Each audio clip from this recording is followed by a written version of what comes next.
Hello everybody, my name's Anya and welcome to my social thread. My name's Crystal, and as Anya said, welcome to my social thread. So today is Vlogmas day number 7, and Anya will be my helper today to open my three sewing advent calendar boxes. So which one are we going to go for first, Anya? I'll do this one. Which one's this What's that one called? This is the Kylie and the Machine. Show it to the video. Kylie and the Machines advent calendar. Pam. And remember, this is a countdown calendar, so we're going down from 24 all the way to 1.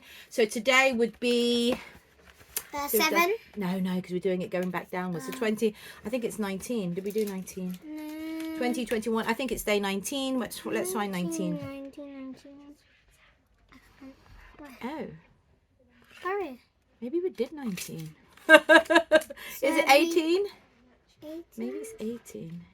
Where's 18? Where's 18? Oh wow. Oh, it's here. Let me just check. So 20, what's that? 24, 23, 22, 21, 20, 19. Yep, it's number 18. Let's just show them what number 18. What's the number 18, Anya? This one. What's on it? Little Needles and buttons. and safety pin. Okay. I'm just drinking a tea here. Push it in, my love. That's it. Use your fingernails to. And what are they? Little labels. Labels. Let's have a look at what it says on them. Look like aliens. Turn it the other way around. So this is what it looks like on one side.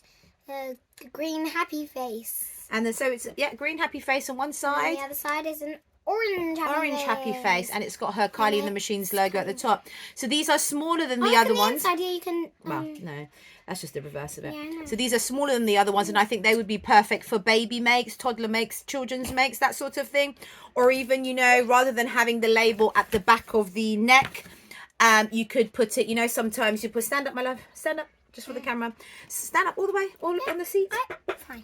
Stand up. Sometimes people have little tags on the side of their t-shirts. So that could be like a small little tag coming out like that. So yeah, there you go. That's from Kylie and the Machines. Where are they, my love? Thank you. Next one we're opening is, who's this one from? Fabric Godmother. Fabric Godmother. And this is going the other way, 1 to 24. So today we are on day 7. Where's day 7? Let's show them day 7. Is this one here. It's her legs. Do we have to read the text? Yes, we do. Oh, So that the means it's tip going to be... Use a denim needle or a 100/18 needle to sew on leather patches. Oh, yeah, here's the needles. Isn't it? I want to... No, it's not. Guess. Do Do you know what, actually, with Fabric Godmother, there have been a few gifts. So, for example, the tea bag I wasn't overly excited about, and the pins I wasn't overly excited about, to be fair. But when I first saw the PDF pattern for day 3 or 4, I thought that gives advent calendars a whole new avenue to go down, because if you can put something that's bigger than the box or the window of your advent calendar, that's amazing. So a PDF pattern is a fabulous idea, I think, to be able to put into an advent calendar. What do you think it is? I don't know. It feels just like paper, or almost like ribbon rolled up, or elastic or something. Let's have a look. Probably elastic or...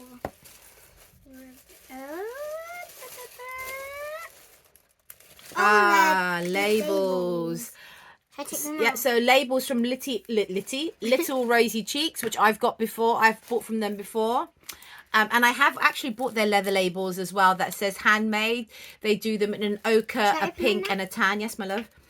And these are, I've just seen it quickly, it's they're the leather labels, but Take this. yes, but they have something else written on it or stamped on them. Mommy just got a bit of coffee. Just rip it, my Wait, love. I just... Just rip it. Yeah, at the top. That's it. Go.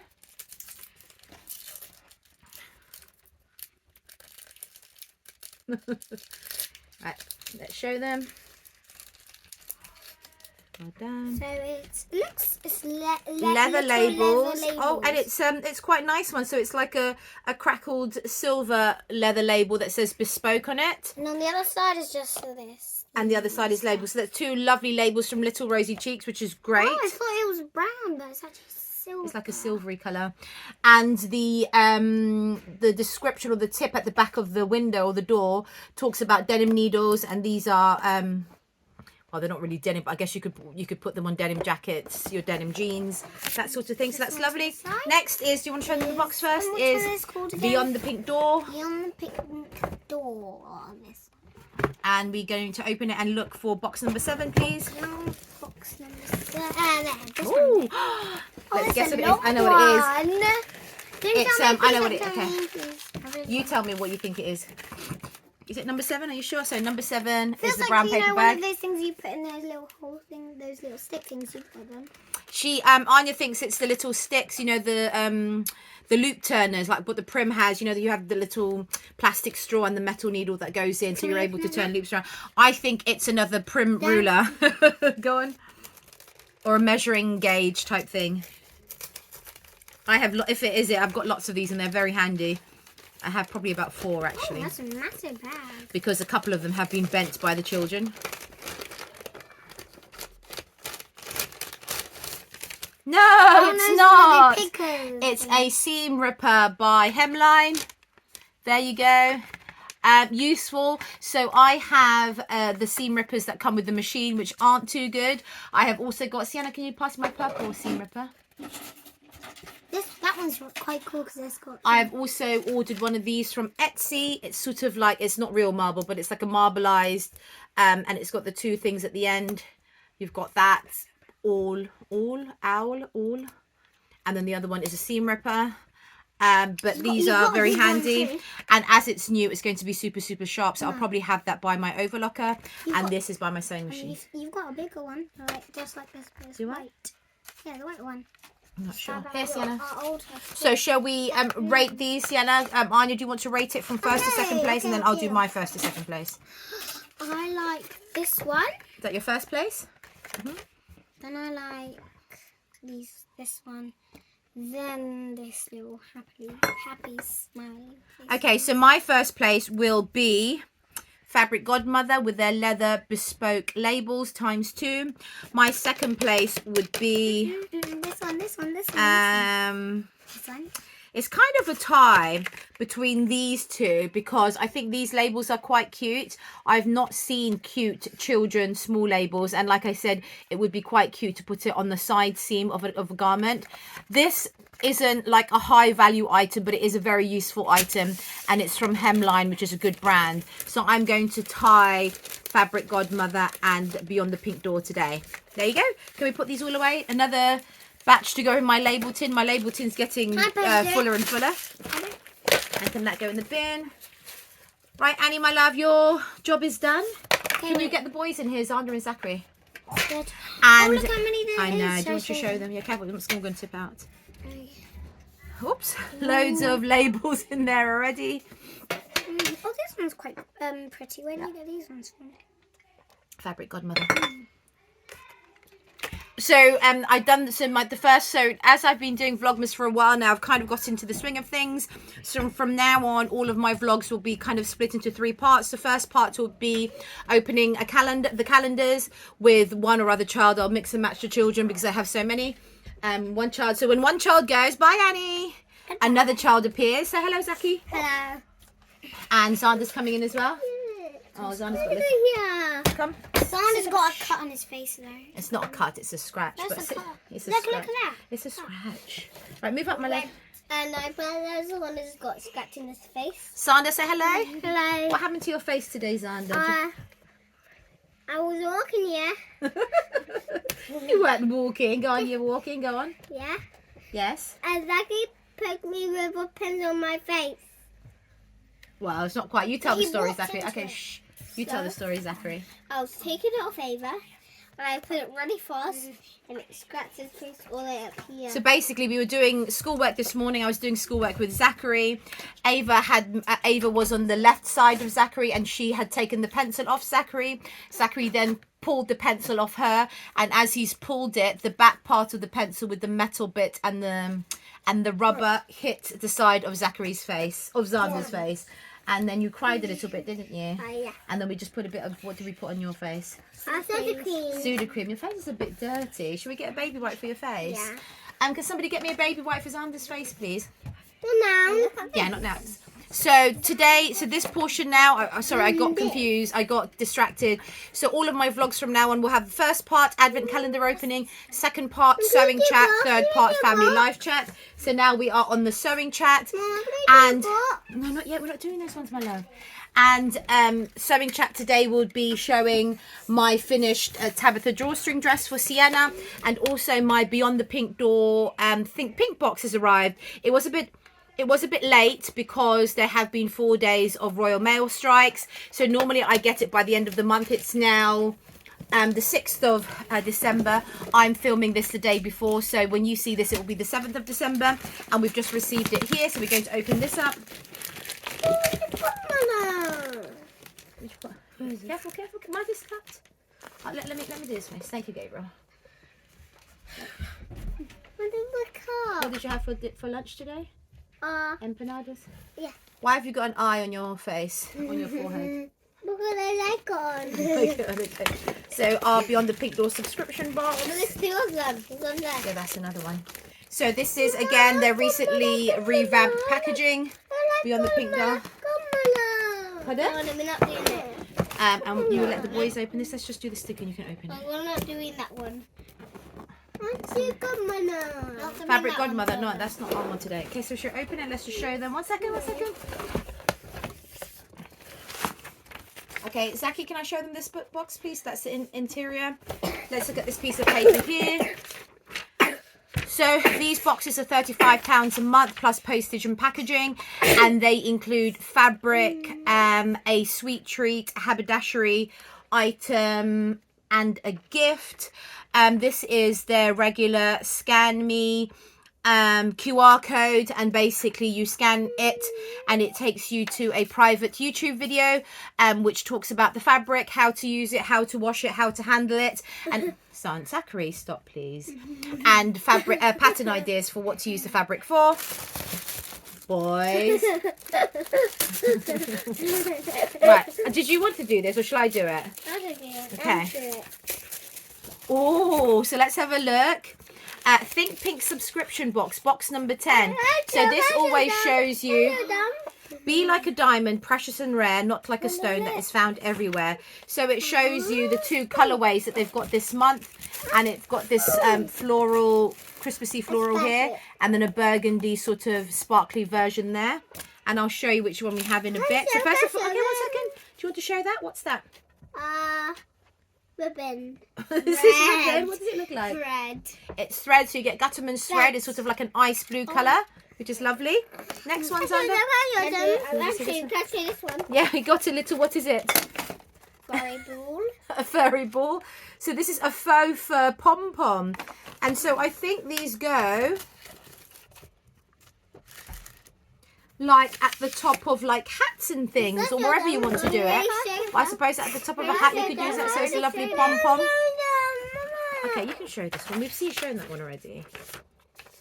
So that's a little gift, I suppose. And then in this bag here, can you open this one?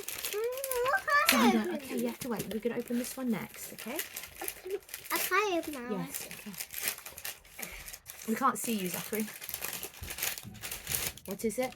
Oh, the treat today is a snowball. So marshmallow, chocolate and biscuit. Oh, that's all for me. I'm going to really enjoy this. Oh. you can share it. So the boys will be able to share that. Thank you so much. That's a sweet treat. Don't squash it though. Right, let Xander open this. Xander, do you want to open this one? I put a label. You open it from here, Mum. Open it from here. You can't open it from there. Here. Good boy. That's it. Yeah. Yeah, Mama. Yes. Ooh. And we get a lovely Picture. Oh, it's a greeting card, I think. Can I have a look? It's a fox picture. It is. It's a lovely greeting card, plain on the inside, from Technicolor Dreams. Fox. That's lovely. Thank you very much. And then that's rubbish and that's rubbish. And then the main, the star of the show, is some lovely festive fabric. Look at that. So let me take this out. It feels like a French terry, but it's not. No, it's a cotton jersey. It's a cotton jersey. Let's have a look. It's quite a lot here. I'm not sure. It's probably 2 meters. Cotton jersey, baby blue background with lots of lovely decorated trees. I would make a jumper out of this, or pajamas would be perfect, or a long sleeve t-shirt, and that will be really, really good. Let's see if it, my love. Let's see how much do we get. It doesn't say how much we get, does it?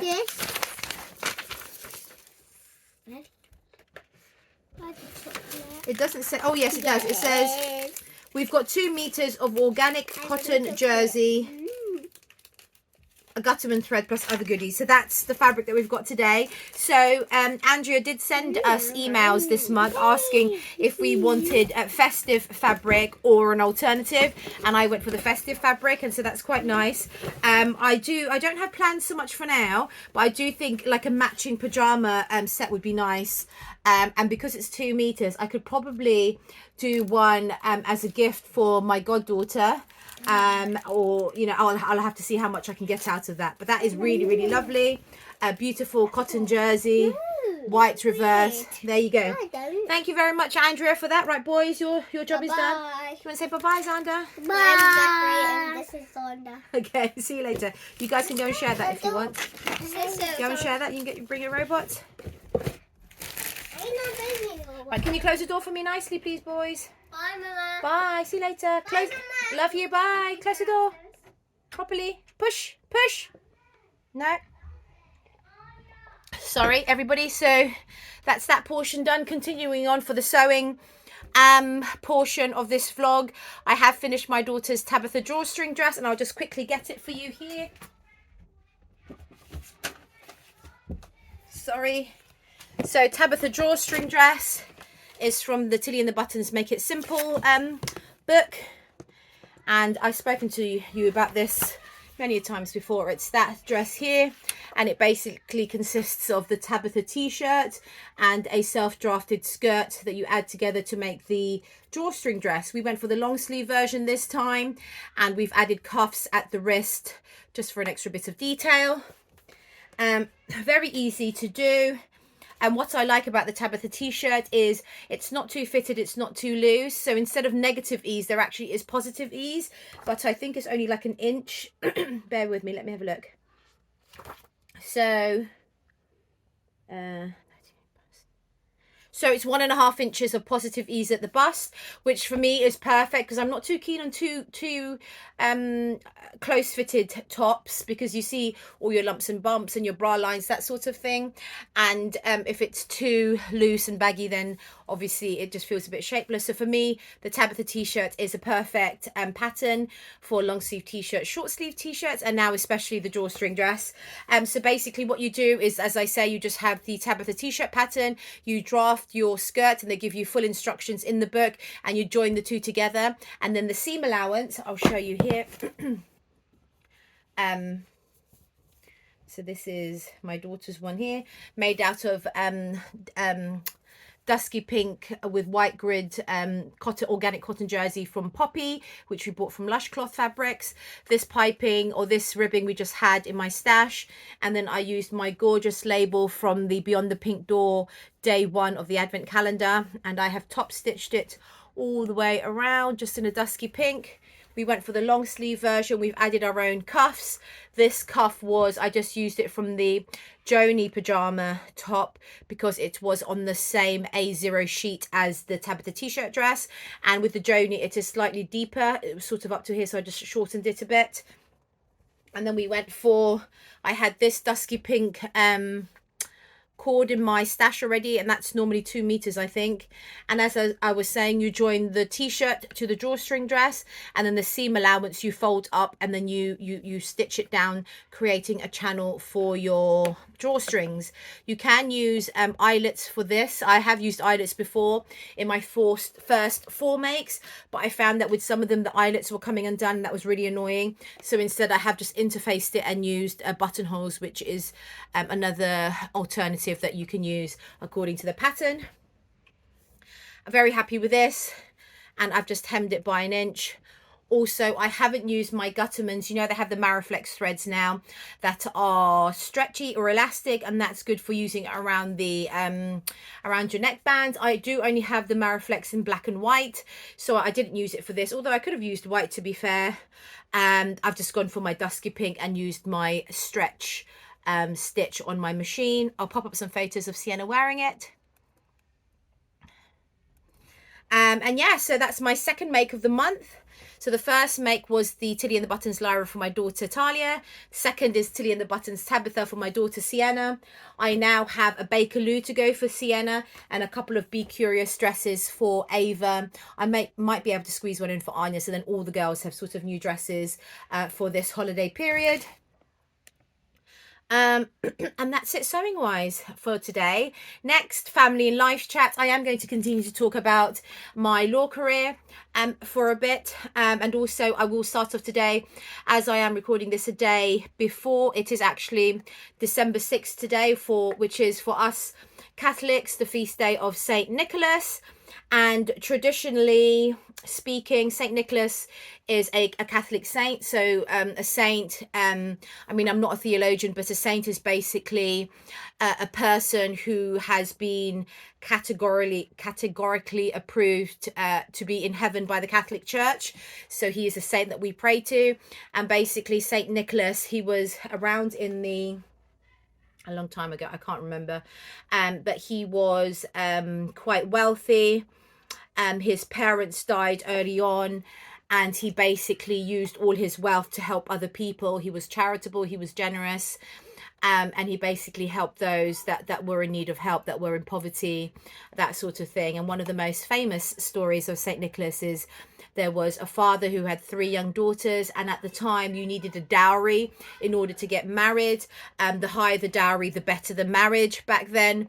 If you weren't married, it was a very difficult life because only men could work and earn money. And so most of the young women, their sort of goals in life was to marry well. Now, this father didn't have any money to provide a dowry, so his daughters were likely not going to be able to get married. So anyhow, Saint Nicholas, on hearing about their story, as I say, he was a wealthy man. In the middle of the night, he threw some golden coins through their window. Or but it was it through their window or through the chimney, I'm not quite sure.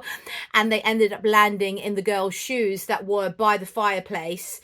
And that's where the tradition comes from, where on the 6th of December, parents all over the world will put gold coins in their children's shoes along with other gifts, having said that Saint Nicholas visited them the night before to provide them little gifts. So this is a tradition that kind of goes all the way back. Again, I don't know the exact dates or anything, but it was very traditional in sort of the Dutch countries and basically Saint Nicholas is translated in Dutch as Sinterklaas. And when the Dutch people moved to New Amsterdam, which was an American colony, they brought the idea of Sinterklaas to the American colonies, and that's where. And then eventually the term Sinterklaas was turned into Santa Claus. Again, Santa meaning saint, Claus from Nick Claus. So Santa Claus, Saint Nicholas. So that's where it all derived from. And that's where the Americans then got the term Santa Claus.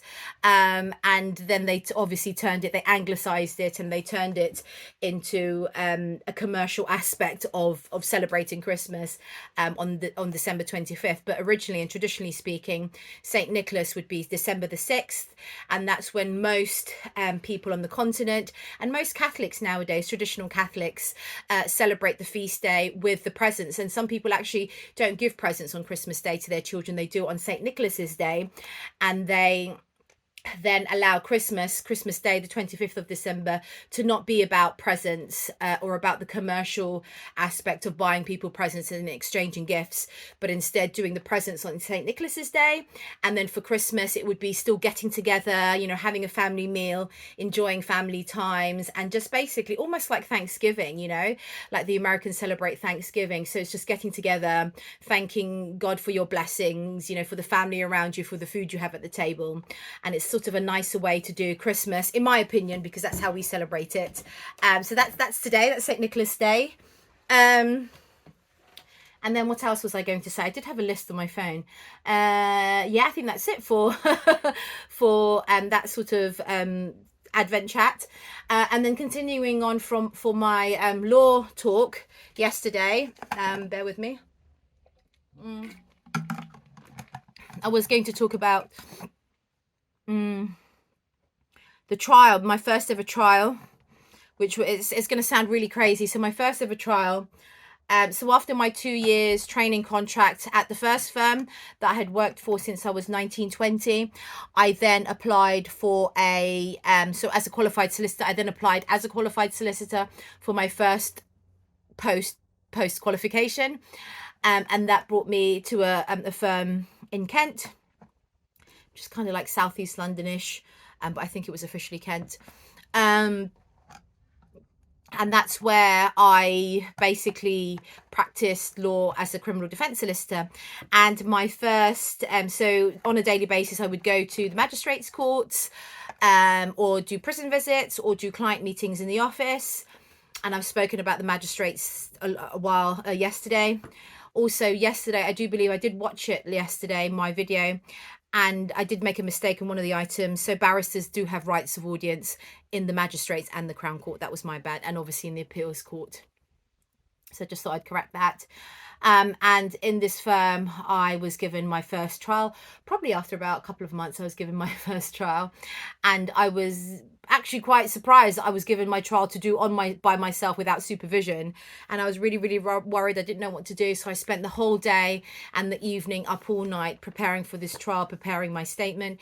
Normally, as I say, in the magistrates' courts, when you go in for a first hearing, you learn of all the details. You meet your client for the first time, all within like a short space of time, like half an hour to an hour, and you'd be thinking on your feet. With a trial, of course, you have a lot of time, and you I think I was given a couple of days to prepare, to be fair. And so you should really know all your statements back to front. You should know who your clients are, who the victim is, you know, what the charge is, blah, blah, blah. And so I prepared for that, and you'll never guess what the offence was. So as a junior, obviously I'm given the least exciting, I suppose, or the least serious crimes. My first ever trial was of a young boy. He was he young? I think he was 16 or 17. But that's classified as an adult already. And basically his offence was doing a wheelie, you know, like on your bike, where the front of the bike goes up. But it was a motorbike, and it was on public property. I think it was in a B&Q car park. And that is illegal, apparently. I did not know it was illegal.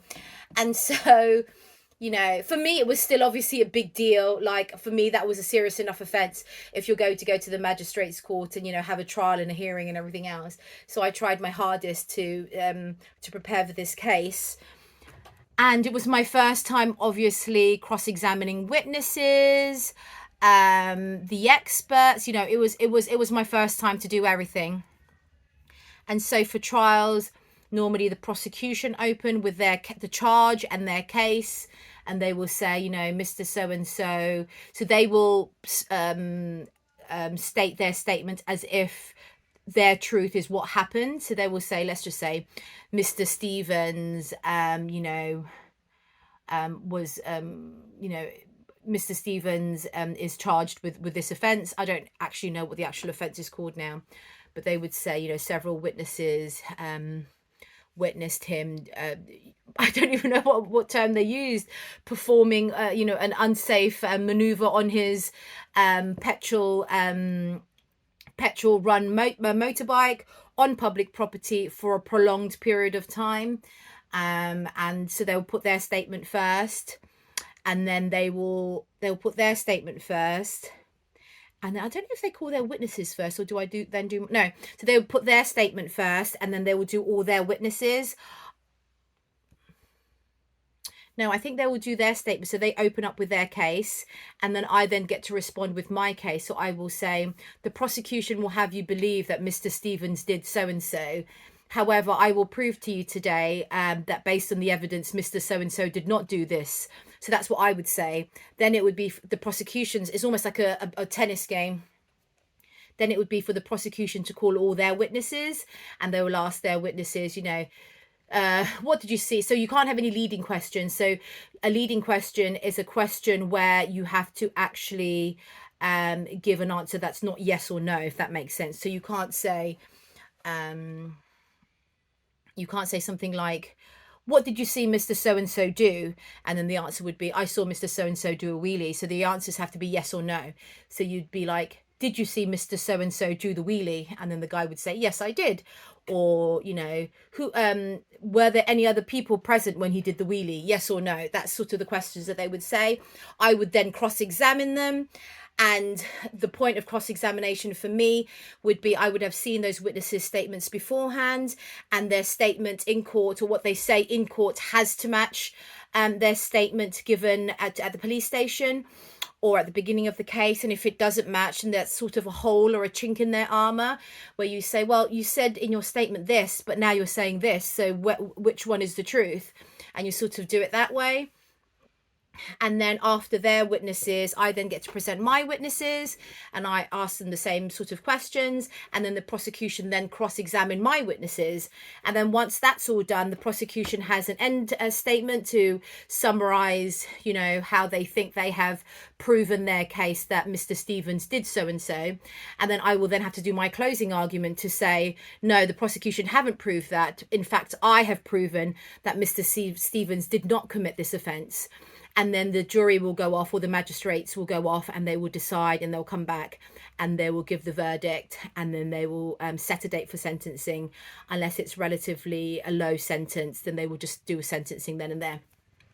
And so the way I managed to win the case is the wheelie, the act of doing the wheelie in a public place had to be a prolonged act. And I can't remember how long it should have been, what time, like if he did it for like 5 seconds or 2 seconds, then that wasn't sort of enough to commit the offense. And I think it should have been like maybe 5 or 10 minutes worth, I'm not sure. And so basically the witnesses were like, oh yes, I saw him, you know, I looked out the window and I saw him do the wheelie. And it's like, well, what time was that? Around that time. How long did you see it for? 5-10 seconds. And then the second person said, oh, I saw him do that as well. But collectively together, there wasn't a continuation of that activity, if that makes sense. So nobody actually saw him for the full prescribed time of doing that wheelie unsafely in a public place, because all the witnesses saw clippets of it, but not for the whole duration of the time. And so for that particular offence, that was the requirement to be found guilty of that offence, and it wasn't evident in the case, in the evidence. And so I won, basically. I was a little bit shocked, just because it was my first trial. I was very nervous. I mean, people could tell I was young, I was stuttering, I was nervous. The prosecutor normally is quite an elderly, not elderly, but they would be quite senior. So they would probably be like 40 plus or mid 30s to 40 plus, you know, they're quite senior. And for them, these sorts of cases are really, really short. So they just want to kind of get through it, get it over and done with. And there's me trying to use everything that I know, all the legal terms that I know, trying to, you know, make this the best case ever, like it's a murder trial or something. And so I was very relieved that I won, and I was very, very happy. And my client sitting behind me, and the magistrate said, you know, not guilty. And then the magistrates looks at me and they said, Miss myself, who I was practicing under my maiden name at the time, they said, would you please have a word with your client, because he's smirking in the background. And I was like, oh no. So then I turn around, I say to the client, stop smirking, be quiet, you know, you've been found not guilty, just leave it. And so he was apparently smirking when he got found not guilty. And so that was a bit annoying.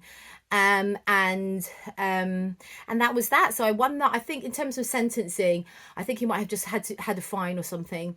So that was that. But the main point of that story was, as I was so nervous, and I was, you know, it was my first ever trial, I almost forgot to do my closing statement. And that's really, really important. So when the prosecution had done their closing statement, they were sort of waiting on me, and I had forgotten, you know, you're supposed to stand up and then do your closing statement. And the magistrates had actually, all three of them had actually gotten up and they were about to walk away. And then I thought, I have to tell them to stop, like I have to stand up for myself. And so, you know, when you're kind of like nervous, you don't know what to do. Do I say it now? Do I say it now? I literally stood up and I was like, excuse me, sir, excuse me, madam, I've forgotten my closing statement. And so it was almost like this very juvenile mistake to have made. So they all come back in, but I'm glad I did it because the closing statement is very important. It's a summary of basically my case, and it's what is the lasting kind of memory of that trial, is if you summarize what you think you've proven to the courts. And so I'm very glad that I told them to come back into court so that I could do my closing argument. And that was that. What's the time now? 34. So I think that's, I mean, it's cut off point. It's past 30 minutes already. Tomorrow I'll probably just talk about one more trial. So it's a slightly different trial. It's an assault, but it's a Newton trial, which is slightly different to a normal trial. And then also I wanted to just touch base on previous convictions in court. When somebody is sentenced, the jury does not have any access to that particular defendant's previous convictions, which I think is kind of wrong and right in the same way, but I will tell you more about that tomorrow. And in the meantime, sewing wise, I don't think I'll have anything to show you tomorrow, but I will make a start on cutting out the Be Curious dresses for Ava. And that's it. Thank you so much for watching. Thank you so much for everybody that has been commenting on my videos. Please do like and share and tell your friends about it. I am actually quite enjoying these vlogs, and I'm really enjoying reading your comments as well. And I hope this is a little bit of entertainment for you every day. Take care, everybody. God bless. Bye-bye.